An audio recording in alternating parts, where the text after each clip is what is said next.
Hey guys, welcome back to JK Exam Cracker and also welcome back to our lecture series, a 15 days crash course of Panchayat Account Assistant. Today is day 7th of accounting and हमने अभी तक अपने almost more than 50% syllabus जो है वो complete कर लिया है एंड आई थिंक आपके लिए ये बहुत हेल्पफुल रहा होगा, राइट? आपको हर एक चीज़ सीखने के लिए मिली होगी. हम पहले टॉपिक रिवाइज करते हैं, उसके बाद हम उसके MCQs करते हैं जो कि आपकी फुल रिविजन हो जाती है इसके साथ, राइट? अगर आपको वीडियो अच्छी लगेगी तो वीडियो को लाइक करो, चैनल को अभी तक सब्सक्राइब नहीं किया तो चैनल को सब्सक्राइब करो. चलिए, आज हमारा जो टॉपिक रहने वाला है, this is the most important topic. इसको मैं एक्चुअली 2 पार्ट्स में कवर करूंगा. एक्चुअली इसकी 2 वीडियोस लाऊंगा मैं MCQs की. आज मैं इसको थोड़ा सा आपको बेसिक बताऊंगा. मैं इसके अराउंड आपको आज अराउंड 20 MCQs मैं आज करवाऊंगा, ठीक है, और 20 MCQs में आपको नेक्स्ट वीडियो में प्रोवाइड करूंगा बिकॉज ये टॉपिक जो है बहुत इंपॉर्टेंट टॉपिक है. बहुत सारे MCQs जो हैं इसमें से आने के चांसेस हैं, ठीक है, और इसको समझना भी ज़रूरी है. मैं एक ही ऐसा नहीं हो सकता ना कि हर टाइप के ऑब्जेक्टिव्स आपको एक ही वीडियो में करवा दूँ. वीडियो थोड़ी लंबी भी बन जाती है कई बार, ठीक है, तो आपको भी देखने में प्रॉब्लम होती है.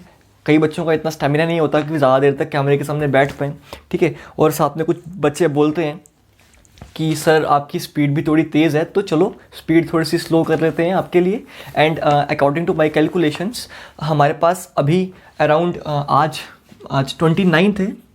सो वी हैव अराउंड हमारे पास 9 डेज़ जो हैं वो नवंबर के हैं एंड 2 डेज़ जो हैं हमारे पास अभी जो बचे हैं 2 डेज़ और ऑफ अभी जो हमारा प्रेजेंट मंथ है, ठीक है, अक्टूबर के. So we have approximately 11 days left after this date, after today. So इसमें हम अपना सिलेबस जो है वो आराम से कवर कर पाएंगे.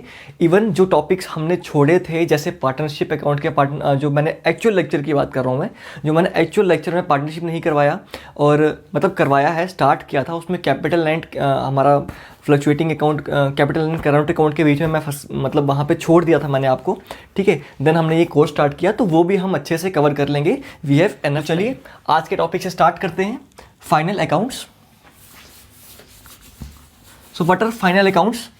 जैसा कि आप सब जानते हो, नाम से पता लग रहा है कि these are prepared at the last, ठीक है. ये लास्ट में प्रिपेयर किए जाते हैं. किसके लास्ट में? End of accounting period. हमारी अकाउंटिंग पीरियड के एंड में ये अकाउंट्स जो है वो प्रिपेयर किए जाते हैं. ये हमको रिजल्ट्स शो करते हैं, हमारी ऑर्गेनाइजेशन का रिजल्ट शो करते हैं. अच्छा, अब मुझे बताओ, अगर आप बिजनेस कर रहे हो तो आपको जानना ज़रूरी है या नहीं है कि आपने एक अकाउंटिंग पीरियड में प्रॉफिट कमाया या लॉस हुआ आपको, ठीक है. आपको पता होना ज़रूरी है. आपको पता होना ज़रूरी है कि अगर आपको लॉस हुआ तो कितना लॉस हुआ, अगर आपको प्रॉफिट हुआ तो कितना प्रॉफिट हुआ. वो चीज़ आपके लिए जानना बहुत ज़रूरी है, ठीक है. तो फाइनल अकाउंट्स एक्चुअल में हमको क्या करके देते हैं? हमारे प्रॉफिट और लॉस, ठीक है. तो what they calculate? They actually calculate our profit and loss, ठीक है. जो भी हमारे प्रॉफिट और लॉस है. अब प्रॉफिट भी हमारे पास 2 तरह का होता है. एक ग्रॉस प्रॉफिट होता है, एक नेट प्रॉफिट होता है. Similarly loss is also of 2 types. एक हमारे पास ग्रॉस प्रॉफिट, एक ग्रॉस लॉस है, एक नेट लॉस है. तो दोनों ये कैलकुलेट करके देता है हमारे पास, ठीक है. चलें, हेल्प करता है हमको कंपैरिजन करने में. मेरा कंपैरिजन करूंगा मैं इस साल का प्रॉफिट पिछले साल से या उसके पिछले साल से, जिससे मेरे को पता लगेगा कि मैंने इस साल जो है वो अच्छा बिजनेस किया या बुरा बिजनेस किया. वो सब चीज़ें यहाँ पे क्लियर हो जाएंगी, ठीक है. मेरी पूरी इनकम्स एंड एक्सपेंसेस जो हैं यहाँ पे रिकॉर्ड होते हैं. इनकम्स एंड एक्सपेंसेस जो हैं वो सारे के सारे यहाँ रिकॉर्ड किए जाते हैं, राइट. चलें, आई होप ये आपको थोड़ा से ओवरव्यू मिला होगा कि फाइनल अकाउंट्स का रोल क्या होता है.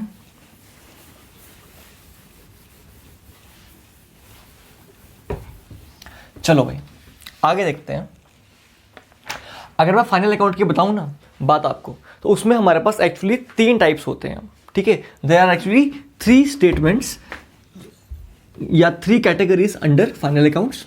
First is trading account, second is profit and loss account, and third one is our balance sheet. Third is our balance sheet. So these three are the part of final accounts. आपकी book में जो syllabus है वहाँ पे दिया है financial statements, तो these are also called financial statements. आपको टॉपिक अलग अलग दिया हुआ है। आपको जो सिलेबस में टॉपिक गिवन है ना, आपको एक टॉपिक दिया हुआ है फाइनेंशियल स्टेटमेंट्स, आप देखोगे आपका 5th नंबर पे या 4th नंबर पे टॉपिक है आपका फाइनेंशियल स्टेटमेंट्स। उसके बाद आपको एक टॉपिक है आपका ट्रेडिंग अकाउंट और एक है प्रॉफिट एंड लॉस अकाउंट। तो actually these three are a same topic, ठीक है, these three are same topics. तो उन्होंने सिलेबस में गलती से अलग अलग करके लिख दिया हुआ है, कोई डिफरेंस नहीं है इसमें, ठीक है। तो चीज़ें समझेंगे, हमको एमसीक्यूज करने हैं, हमको एमसीक्यू के पॉइंट ऑफ व्यू से चीज़ें समझनी है। तो चलिए देखते हैं, ट्रेडिंग और प्रॉफिट एंड लॉस अकाउंट को क्या बोलते हैं? फाइनेंशियल, अच्छा इस पूरे को हम क्या बोलते हैं? Financial statements. इसको हम बोलते हैं, ये पूरे तीनों को बोलते हैं फाइनेंशियल स्टेटमेंट, और इन दोनों को trading account and profit and loss को बोलते हैं हम इनकम स्टेटमेंट।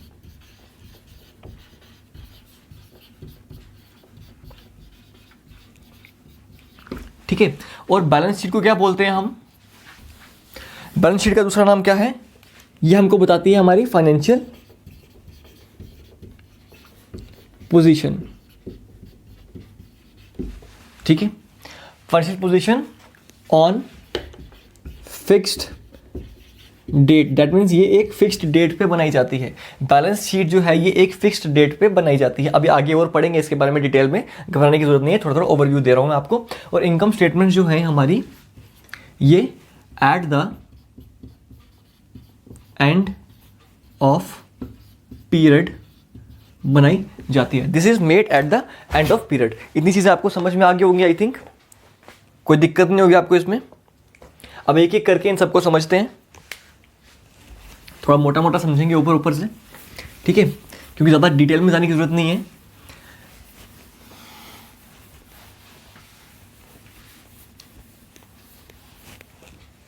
चले भाई, सबसे पहले हम बात करेंगे ट्रेडिंग अकाउंट की। That what is trading account?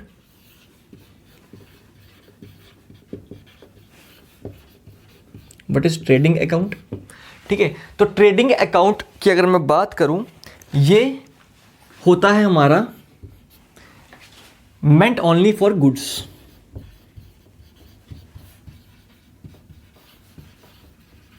अब ये लाइन का मतलब क्या है? इस लाइन का मतलब क्या है? मैंने क्यों लिखा यहां पे that it is meant only for goods? इसका मतलब है कि गुड्स बनाने में, गुड्स बना के, देखो ये है मेरी फैक्ट्री, चीज समझेंगे, ठीक है, ये है मेरी फैक्ट्री, ठीक है, ये है मेरा गोडाउन, ठीक है, उसके बाद में चीज़ों को सेल कर रहा हूं। तो मुझे बताओ हमारा सामान तैयार कहाँ होता है? फैक्ट्री में होता है। तो फैक्ट्री का जितना खर्चा होगा, ठीक है, सामान बनाने का जितना खर्चा होगा, ठीक है, देखो मैंने आपको बताया ट्रेडिंग अकाउंट में और प्रॉफिट एंड लॉस अकाउंट में हम क्या मेंशन करते हैं? हमारे एक्सपेंसेस मेंशन करते हैं, हमारे इनकम्स मेंशन करते हैं। तो डायरेक्ट इनकम्स हमारी जितनी भी होंगी वो कहाँ पे आएंगी? सारी की सारी ट्रेडिंग अकाउंट में। ट्रेडिंग अकाउंट में कौन सी इनकम्स आती है हमारी? Direct income and expenses.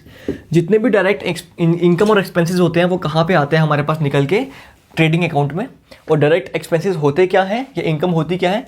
Factory में सामान को बनाने में जो खर्चा आता है उसको हम क्या बोलते हैं? Direct expenses. फैक्ट्री में जो खर्चा आ रहा है, चाहे यहाँ लाइटनिंग हो रही, चाहे यहाँ लाइट का खर्चा हो, चाहे बिजली का खर्चा हो, चाहे मोटर का खर्चा हो, चाहे रॉ मटेरियल का खर्चा हो, चाहे मुझे किसी को कैरेज देना पड़ रहा हो सामान को अंदर लाने का, ठीक है, ये कुछ भी करना हो, ठीक है, वो खर्चा। और जब तक सामान मेरा गोडाउन में नहीं पहुँच जाता, ये समझ लो ये गोडाउन जो है ये क्या है आपका? ये गोडाउन क्या है? पार्टीशन है। गोडाउन का दरवाज़ा जो है पार्टीशन है। गोडाउन के दरवाजे से पहले पहले जो खर्चे हो गए वो सारे कहाँ आएंगे? ट्रेडिंग अकाउंट में। और गोडाउन के दरवाजे के, ये दरवाजे के एंटर होते जो खर्चे आएंगे वो सारे कहाँ आएंगे? हमारे प्रॉफिट एंड लॉस अकाउंट में, ठीक है। You can simply say the expenses that are cost that occur to make the product in saleable condition. Saleable condition में लाने से पहले जो जो खर्चे होते हैं वो सारे के सारे कहाँ आते हैं, ट्रेडिंग अकाउंट में आते हैं, और बाकी के सारे कहाँ आते हैं, हमारे प्रॉफिट एंड लॉस अकाउंट में आते हैं। इतनी बात आपको समझ में आ गई होगी। तो आगे मूव ऑन करते हैं, जरा फॉर्मेट देख लें इसका, हम थोड़ा सा फॉर्मेट देख लेते हैं इसका कि क्या होता है इसमें। देखो भाई, फॉर्मेट की बात करूं तो इस तरह का फॉर्मेट होता है इसका। मैंने आपको साथ साथ में ट्रेडिंग अकाउंट भी समझा दिया, साथ साथ में प्रॉफिट एंड लॉस अकाउंट भी समझा दिया, ठीक है। तो एक्चुअल में trading and profit and loss account जो है वो एक साथ ही बनता है। ऊपर स्टेटमेंट बनती है ट्रेडिंग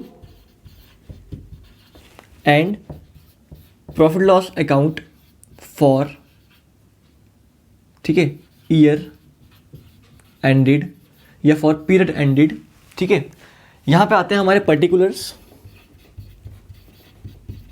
यहाँ आते हैं हमारा अमाउंट, यहाँ आता है हमारा पर्टिकुलर्स, ये आता है हमारा अमाउंट। और आपको पता है टी शेप्ड अकाउंट की लेफ्ट साइड क्या होती है, आपकी डेबिट साइड होती है, और राइट साइड क्या होती है, आपकी क्रेडिट साइड होती है, ठीक है।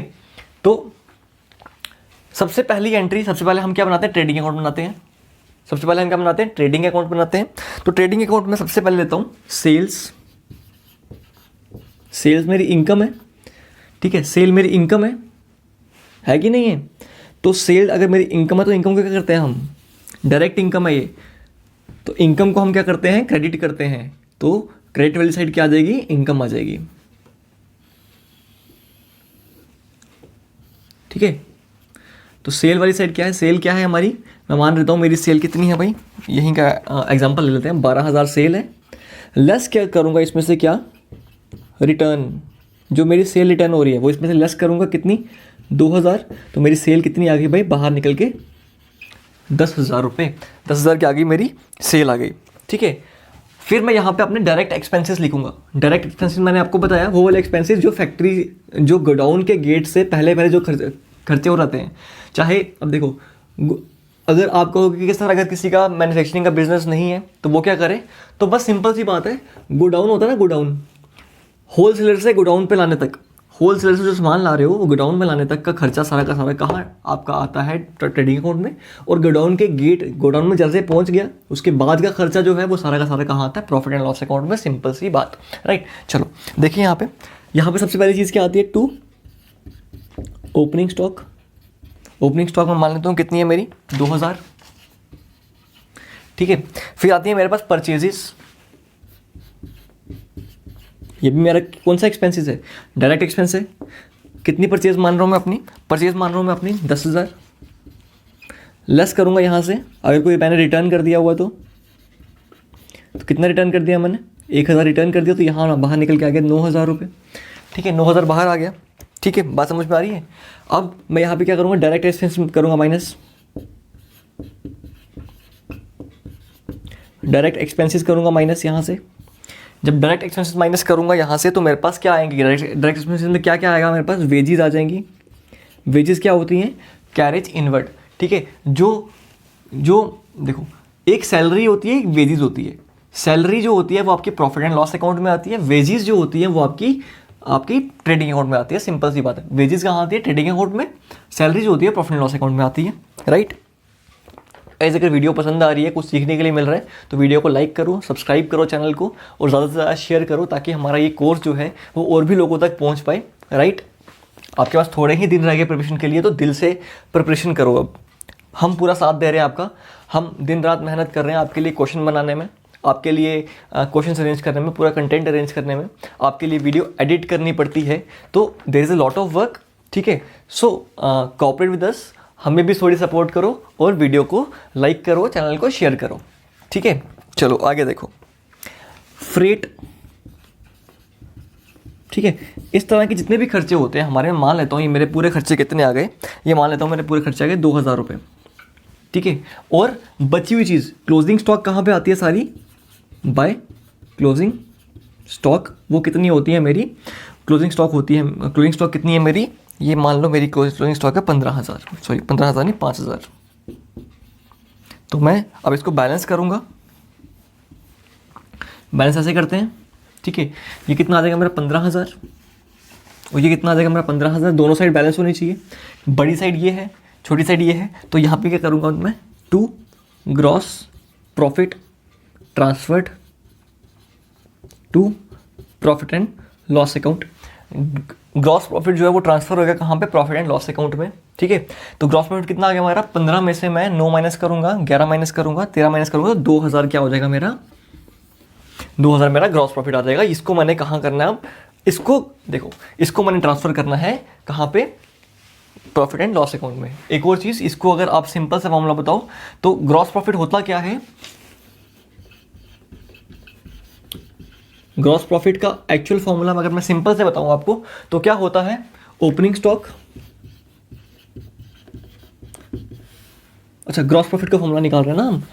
ग्रॉस प्रॉफिट होता है हमारा sales minus cost of goods sold.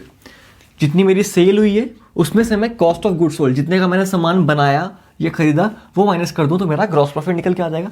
अब भाई कॉस्ट ऑफ गुड्स सोल्ड क्या है, इसका फॉर्मूला क्या होता है, COGS क्या होती है मेरे पास, opening stock plus purchases plus direct expenses less closing stock. ये क्या होती है मेरी कॉस्ट ऑफ गुड्स सोल्ड। इसका फॉर्मूला भी आपको पूछा जा सकता है। कॉस्ट ऑफ गुड का formula, cost of goods sold का फॉर्मूला क्या आएगा, opening stock plus purchases plus direct expenses less closing stock. ये क्या आ जाएगा कॉस्ट ऑफ गुड्स सोल्ड, कि कितने का सामान आपने बेचा, right. This is the equation, ठीक है। तो ये था आपका ट्रेडिंग अकाउंट के बारे में। क्वेश्चन क्या आता है इसमें से, क्वेश्चन इसमें से आ जाएगा कि आपका ट्रेडिंग अकाउंट जो होता है वो क्या शो करता है, तो वो हमारा क्या निकाल के आता है, ग्रॉस प्रॉफिट निकालता है, या अगर यहाँ पे होता तो ग्रॉस लॉस आता, ठीक है। तो ट्रेडिंग अकाउंट हमारा ग्रॉस प्रॉफिट या ग्रॉस लॉस निकालता है, ठीक है। ओपनिंग स्टॉक कहाँ पे आती है, ट्रेडिंग अकाउंट में। क्लोजिंग स्टॉक कहाँ आते हैं, ट्रेडिंग अकाउंट में। सेल्स कहाँ आती है, ट्रेडिंग अकाउंट में। डायरेक्ट एक्सपेंसेस कहाँ आते हैं, ट्रेडिंग अकाउंट में। हमारी परचेजेस कहाँ आती है, तो ये सब चीज़ें जो मैंने आपको चीज़ें लिखाई, ये सारी की सारी ऑब्जेक्टिव के पॉइंट ऑफ व्यू से इंपॉर्टेंट है। कुछ भी ऑब्जेक्टिव आपको पूछा जा सकता है, ठीक है। This was all about trading account. I hope कुछ सीखने के लिए मिला होगा।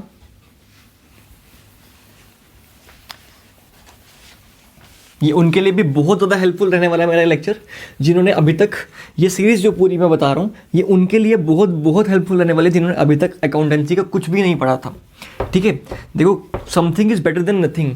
अगर आपकी अकाउंटेंसी की बिल्कुल भी नॉलेज नहीं है, अगर आपकी अकाउंटेंसी की बिल्कुल भी नॉलेज नहीं है, आपको 30 नंबर का अकाउंट्स का पेपर आना है, अगर बिल्कुल भी नॉलेज नहीं है, अगर आप ये सीरीज़ फॉलो कर रहे हो, तो मैं इतना एश्योर कर सकता हूँ, अगर आप अच्छे से सीरीज़ मेरी फॉलो कर रहे हो तो एटलीस्ट बोल रहा हूँ, इसमें से 20+ मार्क्स जो है आप स्कोर कर लोगे। लेकिन कंडीशन क्या है, हर एक चीज़ आपने ध्यान से समझी हुई होनी चाहिए और आपके दिमाग में बैठी होनी चाहिए।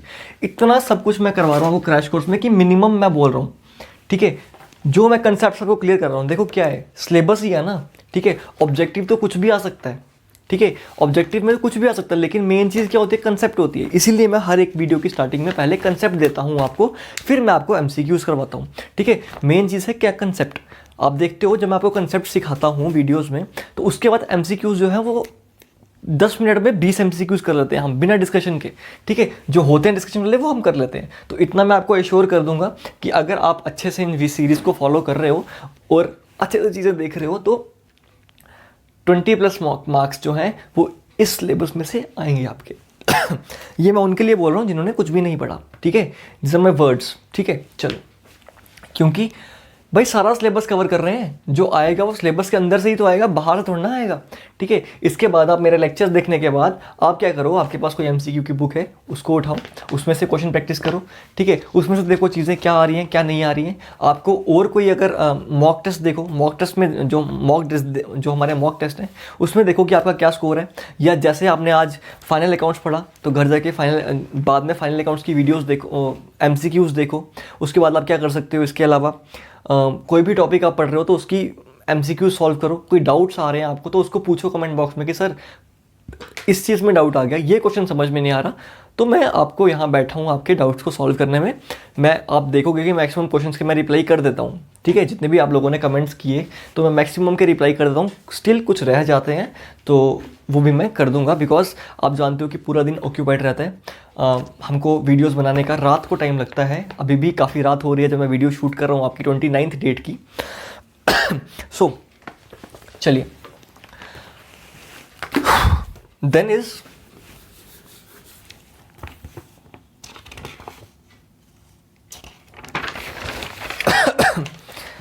अ प्रॉफिट एंड लॉस अकाउंट.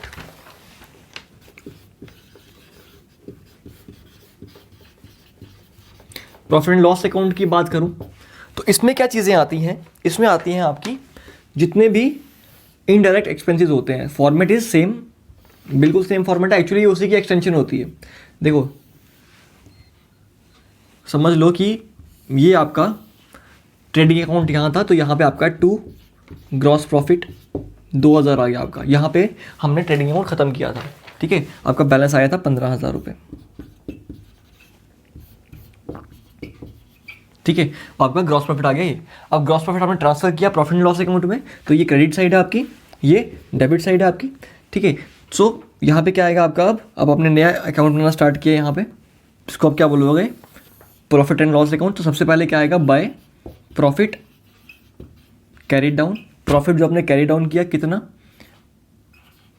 2000 रुपये प्रॉफिट आया आपका, 2000 रुपये प्रॉफिट आया आपका. ठीक है, उसके बाद यहाँ पे आप क्या करोगे, अच्छा अगर प्रॉफिट नहीं होता तो यहाँ पे लॉस आता, अगर लॉस होता तो इस साइड आता 2 ग्रॉस लॉस, क्योंकि ग्रॉस क्या होता है, लॉस क्या होता है, डेबिट होता है. ठीक है नहीं है यहाँ पे, तो हम यहाँ नहीं लिखेंगे. क्या एंट्रीज आएंगे इसमें, इसमें से मुझे सारे के सारे इनडायरेक्ट एक्सपेंसेस माइनस करने हैं. मैंने आपको बताया गोडाउन के बाद के जितने भी खर्चे हैं वो सारे के सारे कहाँ आते हैं, इनडायरेक्ट एक्सपेंसेस में. ठीक है, और वो कहाँ पे आएंगे, आपके प्रॉफिट. तो अब यहाँ पे क्या करूँगा मैं, 2 इनडायरेक्ट एक्सपेंसेस. मैंने पूरी की पूरी हेडिंग बनाई और इसमें मैं नंबर वाइज मैंने 4-5 एक्सपेंसेस लिख दिए. जैसे मेरे पास क्या एक्सपेंसेस है,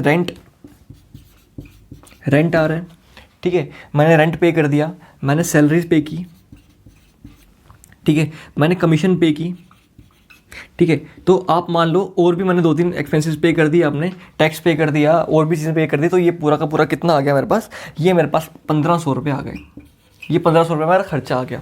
अब आप क्या करोगे, 2000 में से अगर यहाँ पे कोई और आइटम्स नहीं है तो 2000 में से 1500 निकालोगे और यहाँ पे आपका क्रेडिट बैलेंस आ जाएगा 500 रुपये. आप कहोगे कि आपका बिजनेस जो है वो प्रॉफिट में जा रहा है, लेकिन आपको कहेगा सही रुक जाओ, आपका बिजनेस और भी प्रॉफिट में जा सकता है, आपका बिजनेस और भी अच्छा है. वो सिर्फ 500 रुपये मुनाफा नहीं कमा रहा, वो और भी मुनाफा कमा रहा है. कैसे, आपको अगर इनडायरेक्ट एक्सपेंसेस हो सकते हैं तो इनडायरेक्ट इनकम भी हो सकती है ना. बाय इनडायरेक्ट इनकम क्या होती है, क्रेडिट होती है. आपको पता है इनकम्स आर क्रेडिटेड. ठीक है, इनडायरेक्ट इनकम्स. तो इनडायरेक्ट इनकम्स की बात करूं तो इनडायरेक्ट इनकम्स में क्या आ जाएगा हमारा, रेंट रिसीव हो गया. यही चीज़ें मैं रिसीव कर रहा हूँ, मेरे ऑफिस का छोटा सा कमरा कहीं पे रेंट पे दे दिया हुआ है. ठीक है, रेंट आ गया और हमारे पास कमीशन मिल गई मेरे को, कहीं से डिस्काउंट मिल गया मुझे. ये सारे के सारे क्या है, मेरी इनकम्स हैं. ठीक है, तो ये मान लो ये कितना आ गया, 100 रुपये आ गया. अब मैं इसको क्या करूँगा, बैलेंस करूँगा. बैलेंस करूँगा गाइस. ठीक है, बैलेंस करके ये कितना आ जाएगा, 2100 रुपये. और ये कितना आ जाएगा मेरे पास, 2100 में 1500 माइनस करूँगा, ये भी 2100 आना चाहिए. तो यहाँ पे क्या आएगा, 2 नेट प्रॉफिट. यहाँ से क्या निकलेगा हमारा, नेट प्रॉफिट. नेट प्रॉफिट कितना निकल के आ जाएगा, 600 रुपये. तो हमारी कंपनी कितना प्रॉफिट कमा रही है, 600 रुपये. अब इसको इंटू करोड़ कर लो या इंटू जो मर्जी कर लो, ये नहीं कहना अगर सर 600 रुपये के लिए कौन प्रॉफिट कमाएगा. So this was your profit and loss account. चीज़ें समझने वाली क्या है इसमें, समझने वाली चीज़ें इसमें ये है कि प्रॉफिट एंड लॉस अकाउंट में आपका नेट प्रॉफिट निकलता है. नेट प्रॉफिट कहाँ से निकलता है, प्रॉफिट एंड लॉस अकाउंट में से. यहाँ से आपके सारे के सारे इनडायरेक्ट एक्सपेंसेस कम होते हैं और इनडायरेक्ट इनकम्स ऐड होती हैं. ठीक है, प्रॉफिट होता तो इसकी क्रेडिट साइड आता है, लॉस होता तो इसकी डेबिट साइड आता है. इतनी चीज़ें आपको समझने वाली हैं इसमें. ठीक है, इसके बाद फाइनल चीज़ क्या होती है आपकी, बैलेंस शीट.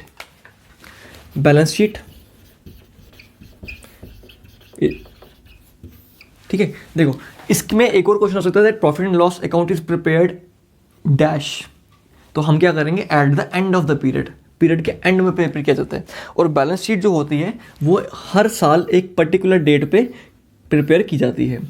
बैलेंस शीट क्या होती है, एक स्टेटमेंट होती है जिसमें एक तरफ लाइबिलिटीज लिखी होती हैं, एक तरफ एसेट्स लिखे होते हैं. ठीक है, और सबसे पहले यहाँ पे क्या आता है, आपका कैपिटल आता है. कैपिटल में आपकी ऐड होता है इंटरेस्ट ऑन कैपिटल. मैंने कल भी ये चीज़ बताई थी, कैपिटल में ऐड होता है इंटरेस्ट ऑन कैपिटल. ठीक है, उसके बाद यहाँ पे और क्या चीज़ें आती हैं आपकी, इसमें से लेस होती है क्या, ड्राइंग्स. ड्राइंग्स भी इसमें से लेस होती हैं। उसके बाद यहाँ पे जितनी भी लाइबिलिटीज़ हैं आपकी स्टार्ट होते हैं हम फिक्स्ड लाइबिलिटीज़ से, लॉन्ग टर्म लाइबिलिटीज़ से स्टार्ट होते हैं। जैसे हमारे डिबेंचर्स हो गए, शेयर्स हो गए, वो सारे के सारे पहले आते हैं, फिर हमारी फिक्स्ड लाइबिलिटीज़ आती है, फिर हमारी करंट आती है, फिर हमारा कैश आता है। ठीक है, सिमिलरली यहाँ पे भी आपके एसेट्स पूरे के पूरे मेंशन किए जाते हैं। और ये बैलेंस शीट अगर आपकी टैली कर जाती है, अगर आपकी बैलेंस शीट टैली कर जाती है, दैट मीन्स आपका अकाउंट जो है बिल्कुल सही बने हैं, उसमें कोई भी दिक्कत नहीं है। आपकी एसेट साइड आपकी लाइबिलिटी साइड के इक्वल चाहिए। अच्छा, क्वेश्चन उठता है कि भाई बताओ बैलेंस शीट की एसेट साइड लाइबिलिटी साइड के इक्वल क्यों आती है? तो भाई इक्वल इसलिए आती है क्योंकि हमने एक चैप्टर पढ़ा अकाउंटिंग इक्वेशन। अकाउंटिंग इक्वेशन कहता है कि capital plus liabilities is equal to asset, यही कहती है।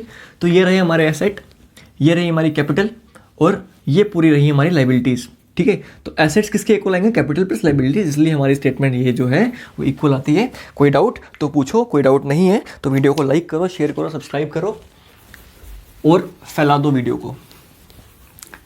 ठीक है,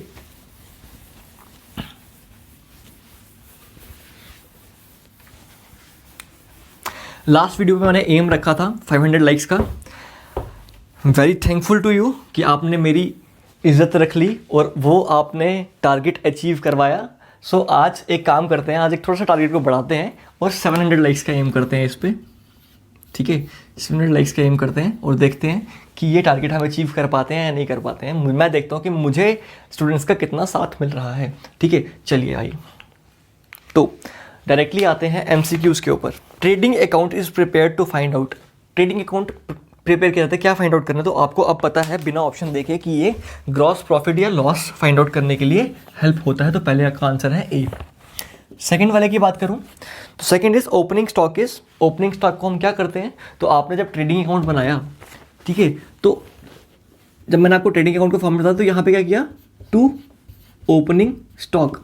तो ट्रेडिंग अकाउंट में क्या हो रही है? ये डेबिट हो रही है। क्या हो रही है? डेबिट हो रही है। तो आपका ऑप्शन क्या आएगा? It is debited to trading account. तो आपका ऑप्शन नंबर ए ही राइट आंसर हो जाएगा। थर्ड की बात करूँ, which of the following assets could be described as the current asset. इसमें से कौन सा एसेट है जो करंट एसेट है? ये नॉर्मल क्वेश्चन है, सिंपल क्वेश्चन है। ठीक है, तो machinery to manufacture goods for resale, एक मशीनरी जो कि रीसेल के लिए हेल्प कर रही है, गुड्स बना रही है रीसेल के लिए। Stock of goods for resale, stock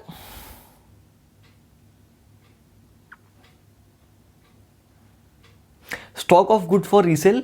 ठीक है, स्टॉक ऑफ गुड मिल रहा है हमें, तो स्टॉक जो होती है हमेशा हमारी करंट एसेट होती है। तो इसका आंसर क्या आ जाएगा? बी आंसर आ जाएगा। ठीक है, फोर्थ का आंसर देखते हैं। Fourth question is retained earnings is classified as which type of account. Retained earnings है वो किस तरह का अकाउंट होता है? सबसे पहले भाई आपको समझ में आना चाहिए कि रिटेन अर्निंग्स होता क्या है। चलो बता दूं आपको। देखो क्या होता है, अगर आपको शेयर्स के बारे में पता हो, ठीक है, मार्केट में शेयर्स इशू किए जाते हैं। ठीक है, जब शेयर्स इशू किए जाते हैं मार्केट में तो उसके ऊपर जब कंपनी का प्रॉफिट होता है, प्रॉफिट को डिस्ट्रीब्यूट किया जाता है, प्रॉफिट को डिस्ट्रीब्यूट किया जाता है इन शेयर होल्डर्स के बीच में। ठीक है, इन शेयर होल्डर्स के बीच में प्रॉफिट को डिस्ट्रीब्यूट किया जाता है और इसको बोलते हैं डिविडेंड। क्या बोलते हैं? डिविडेंड बोलते हैं। जो प्रॉफिट डिस्ट्रीब्यूट करते हैं उसको बोलते हैं डिविडेंड। अच्छा, मुझे मान लो कितना प्रॉफिट हुआ? 10 लाख रुपए का प्रॉफिट हुआ, लेकिन मैंने उसमें से कहा कि नहीं भाई मैं 9 लाख रुपया ही डिस्ट्रीब्यूट करूँगा, 9 लाख रुपया ही डिस्ट्रीब्यूट करूँगा, जो बाकी 1 लाख रुपया है वो मैं रख लेता हूँ संभाल के, कभी इमरजेंसी में काम आ जाएगा, मैंने रिजर्व रख लिया। तो this is called as retained earning. जो मैंने अमाउंट बचा लिया उसको बोलते हैं रिटर्न अर्निंग। तो ये किस टाइप का अकाउंट होता है? ये होता है हमारा, अच्छा ये होता है हमारा स्टॉक होल्डर्स इक्विटी। किसकी इक्विटी है? स्टॉक होल्डर्स की इक्विटी है। किसका पैसा है ये? स्टॉक होल्डर्स का, शेयर होल्डर्स का। स्टॉक होल्डर क्या होता है? शेयर होल्डर, ये उन्हीं का पैसा है। ठीक है, तो आपका ऑप्शन क्या आएगा? ऑप्शन नंबर फोर्थ जो है, डी पार्ट जो है, this will be your right answer. ठीक है, फिफ्थ क्वेश्चन में मूव करते हैं। All of the following are stock holders equity except. इनमें से सारी की सारी स्टॉक होल्डर इक्विटी हैं, दैट मीन्स शेयर होल्डर का चीज़ें हैं, एक्सेप्ट लास्ट से स्टार्ट करते हैं रिटेन अर्निंग्स। अभी मैंने देखा ये तो स्टॉक होल्डर्स इक्विटी है। कॉमन स्टॉक ये भी उन्हीं का होता है। ठीक है, देखो शेयर होल्डर्स का हमारी पूरी की पूरी एसेट्स पे पूरा हक होता है। स्टॉक कैपिटल स्टॉक वो भी मेरा क्या है? शेयर होल्डर्स फंड है, शेयर होल्डर्स इक्विटी है, लेकिन जो मेरी इन्वेस्टमेंट इन स्टॉक है वो मेरा शेयर होल्डर इक्विटी नहीं है, स्टॉक होल्डर्स इक्विटी नहीं है। तो आपका ऑप्शन क्या आ जाएगा? Option number A, right. Wage is an example of, wage जो है वो किसकी एग्जांपल है? मैंने आपको बताया वेजेस कहाँ पे आती हैं, वेजेस आपके ट्रेडिंग अकाउंट में आती है, और ट्रेडिंग अकाउंट में कौन से खर्चे आते हैं? Direct expenses. तो wage is example of direct expenses, ठीक है।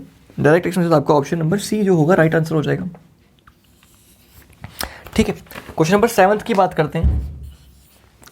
7 is profit is the difference between, profit जो होता है वो डिफरेंस है किसका?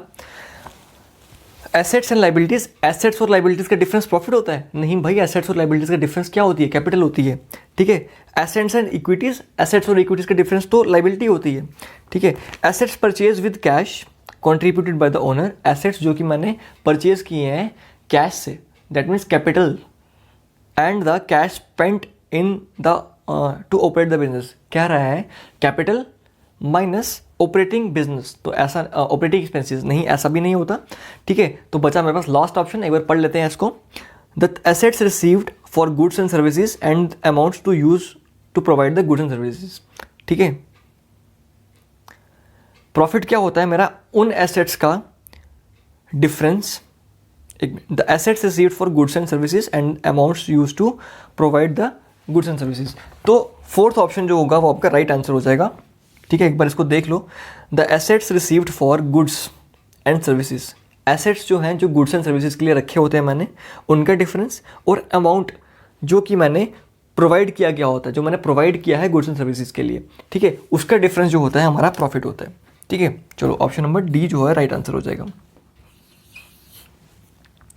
Tangible assets are in the business that are relatively fixed और permanent in nature are called tangible assets, जो कि बिजनेस के हैं और फिक्स्ड है, तो उसको क्या बोलेंगे? रेवेन्यू बोलेंगे? नहीं बोलेंगे। एक्सपेंसेस बोलेंगे? नहीं बोलेंगे। लाइबिलिटी बोलेंगे? नहीं बोलेंगे। देखो भाई, फिक्स्ड एसेट है तो उसको फिक्स्ड एसेट ही बोलेंगे ना, तो फिक्स्ड एसेट है तो उसको फिक्स्ड एसेट ही बोलेंगे, तो ए पार्ट जो होगा वो राइट आंसर हो जाएगा। 9th क्वेश्चन की बात करते हैं।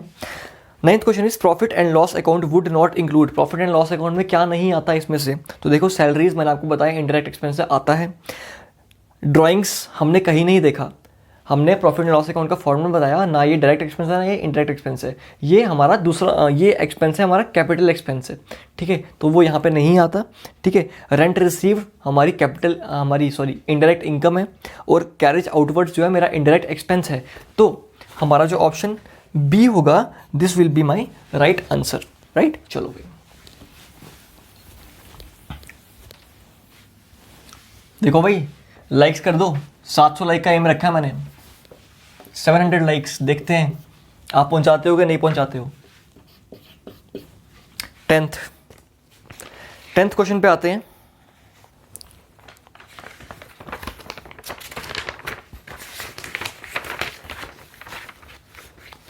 Current liabilities are those obligations which are to be satisfy within, current liabilities वो लाइबिलिटीज होते हैं जिनको मैंने कितने टाइम के अंदर पे करना है, तो आपको पता है करंट लाइबिलिटीज मुझे 1 साल के अंदर अंदर पे करनी होती है, तो 1 ईयर जो होगा, बी पार्ट जो होगा, this will B right answer. 11th की बात करते हैं। 11th की बात करेंगे तो goodwill would be reported in the section of classified, goodwill जो होंगी वो कौन सी सेक्शन में आएंगी? देखो, अब मैंने डिटेल में गया नहीं मैं, लेकिन बैलेंस शीट की भी अलग अलग सेक्शंस होते हैं। जैसे सबसे पहले बैलेंस शीट में आती है कैपिटल, फिर आते हैं हमारे शेयर होल्डर्स, फिर आते हैं हमारी लॉन्ग टर्म लाइबिलिटीज़ जैसे डिबेंचर्स एंड शेयर्स, फिर आते हैं हमारी फिक्स्ड लाइबिलिटीज़, ठीक है, फिर आते हैं हमारे करंट लाइबिलिटीज़, ठीक है। तो वो सारी चीज़ें आती हैं। सिमिलरली एसेट वाली साइड भी फॉर्मेट होता है। सबसे पहले मेरे आते हैं फिक्स्ड एसेट आते हैं, ठीक है, फिर उसमें मेरे पास टेंजिबल इंटेंजिबल रहते हैं, तो कॉलम्स बने होते हैं इसके। तो मुझे बताओ गुडविल जो होगी वो किस कैटेगरी के अंडर आएगी? तो वो आएगी हमारी इंटेंजिबल एसेट की। आपको पता है गुडविल क्या होती है? इंटेंजिबल होती है, तो वो उस कैटेगरी के अंदर आएगी। ये तो आप तुक्का भी मार सकते थे, इतना तो आप सबको पता है। विच of the following is recorded under the long term section of balance sheet? Long term assets long term liabilities जो हैं वो क्या है इनमें से? क्रेडिटर्स क्या मेरी लॉन्ग टर्म लाइबिलिटी है? नहीं भाई, करंट लाइबिलिटी है, 1 साल के अंदर अंदर पे करनी है। डिबेंचर्स क्या मेरी लॉन्ग टर्म लाइबिलिटी है? हाँ जी, डिबेंचर्स जो होती है मेरी लॉन्ग टर्म लाइबिलिटी होती है, तो ये मेरा राइट आंसर हो जाएगा बी ऑप्शन, ठीक है। उसके बाद बात करता हूं मैं क्वेश्चन नंबर 13 की। Revenue generated other than principal activities is called.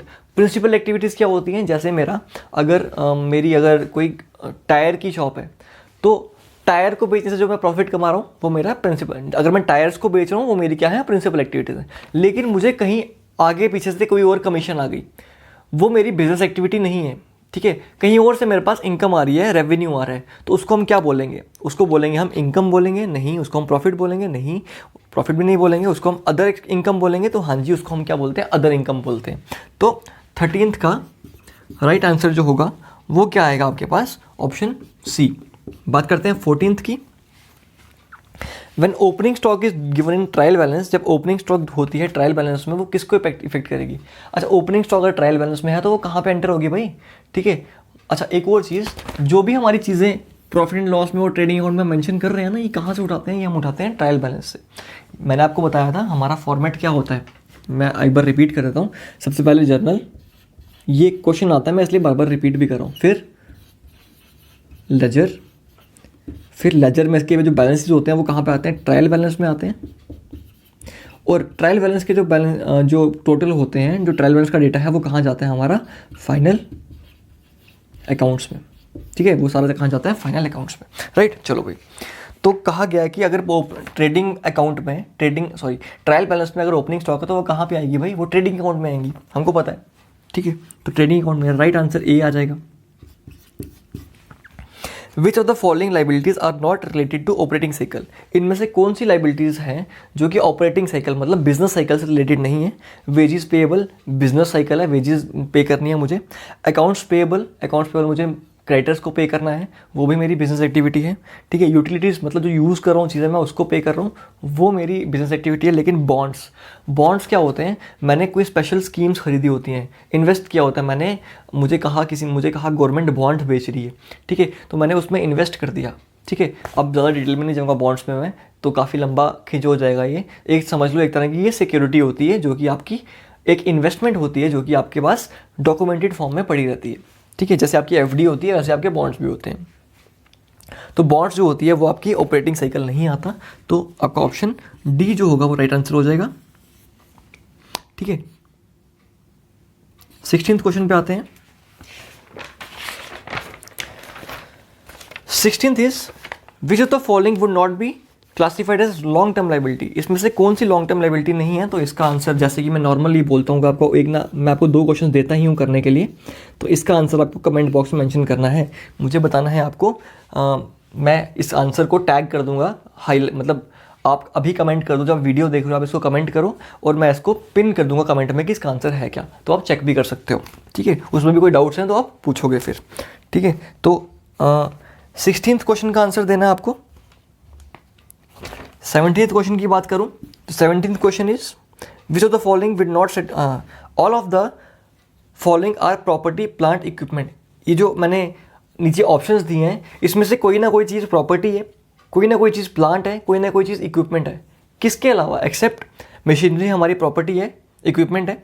Supplies क्या होती है भाई? सप्लाईज मतलब मेरी स्टॉक, तो क्या ये कोई प्रॉपर्टी है? नहीं। क्या ये प्लांट है? नहीं।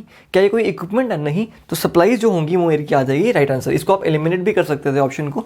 मशीनरी जो होती है मेरी इक्विपमेंट होती है, लैंड जो होती है मेरी प्रॉपर्टी है, बिल्डिंग जो है मेरी प्रॉपर्टी है, तो ऑप्शन बचा कौन सा? सप्लाईज, ठीक है, ठीक है।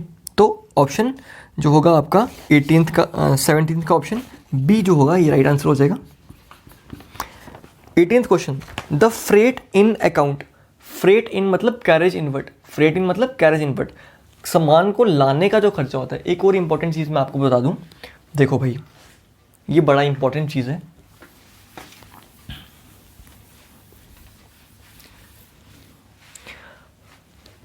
मैंने आपको बताया कि जब तक चीज़ जो है वो स्टॉक पे लग नहीं जाए, जब तक मशीनरी इंस्टॉल ना हो जाए, जब तक मशीनरी इंस्टॉल ना हो जाए, मतलब अगर 10,000 रुपये की मशीनरी है, उसको लाने का खर्चा अगर मेरे को 15,000 पड़ रहा है ना, तो मशीनरी की कॉस्ट कितनी मानी जाती है? 10,000 प्लस 15,000, ये पूरी की पूरी कॉस्ट। दैट मीन्स अगर उसका फ्रेट जो पड़ रहा है, ठीक है, जो फ्रेट पड़ रहा है उसका 15,000 पड़ रहा है, तो वो जो है मशीनरी की कॉस्ट में ऐड कर देता हूँ, ठीक है। ये चीज़ बहुत इंपॉर्टेंट है। आप कहोगे कि मुझे फ़रारी ख़रीदनी है, तो फ़रारी मतलब मैं एक ऐसी फिगर ले रहा हूँ कि $1,00,000 की फ़रारी आ जाएगी यूएस में, ठीक है। अगर आ रही है लेकिन उसको इंडिया लाने का खर्चा मुझे $2,00,000 पड़ रहा है, ठीक है, तो आप क्या बोलोगे, उसकी कॉस्ट क्या है, 1 लाख बोलोगे या 3 लाख बोलोगे? आप ऑब्वियसली उसको 3 लाख बोलोगे क्योंकि आपने पूरी की पूरी कॉस्ट इन्वेस्ट की है। सिमिलरली जब तक हमारी मशीनरी जो है वो इंस्टॉल नहीं हो जाती, उससे पहले पहले के सारे खर्चे जो हैं वो उसकी कॉस्ट में इंक्लूड किए जाते हैं। अगर 1 लाख की मशीनरी है, उसको इंस्टॉल करने में 50,000 रुपये लग रहे हैं, तो मशीनरी की कॉस्ट कितनी मानी जाती है, 50,000। मैंने आपको कंसेप्ट समझाया। अब आप इसके बेस पे 18th क्वेश्चन का आंसर कमेंट करोगे, पता लगेगा मुझे कि आपने इसको सही जवाब दिया या नहीं, मतलब आपको ये कंसेप्ट समझ में आया या नहीं आया। तो 18th क्वेश्चन का आंसर जो है वो आपको कमेंट बॉक्स में मेंशन करना है। 18th क्वेश्चन इज इसका आंसर जो आपको कमेंट करना है। तो 2 क्वेश्चन जो है मैंने आपको कमेंट करने के लिए दिए, इनके आंसर आपको देने हैं। And these were all the question from my side today. आपके लिए मैं इसके ऊपर फाइनल अकाउंट्स के ऊपर एक और वीडियो लेके आऊँगा। हो सकता है वो मैं कल प्रोवाइड कर दूँ, हो सकता है मैं सारे के सारे टॉपिक खत्म होने के बाद जब मैं कंबाइंड आपके पास क्या बोलते हैं कंबाइंड MCQs लेके आऊँगा तो उसमें करूँ। मैं क्या करूँगा, आपको जैसे ही हमारे टॉपिक्स कंप्लीट हो जाएंगे तो मैं एक सीरीज़ चलाऊँगा जिसमें मैं आपको मॉडल पेपर सॉल्व करूँगा, 30 क्वेश्चन सॉल्व करूँगा मिक्स्ड, ठीक है, जिस तरह का हमारा क्वेश्चन पेपर आ सकता है, राइट। सो बने रहिए, आने वाले टाइम में हम बहुत ज़्यादा साथ देने वाले हैं आपका, आप भी हमारे साथ बने रहिए। Thanks for watching and do subscribe the channel, hit the like button and hit the bell icon so that you can get the notification of all the videos, right? So thank you guys, all the best.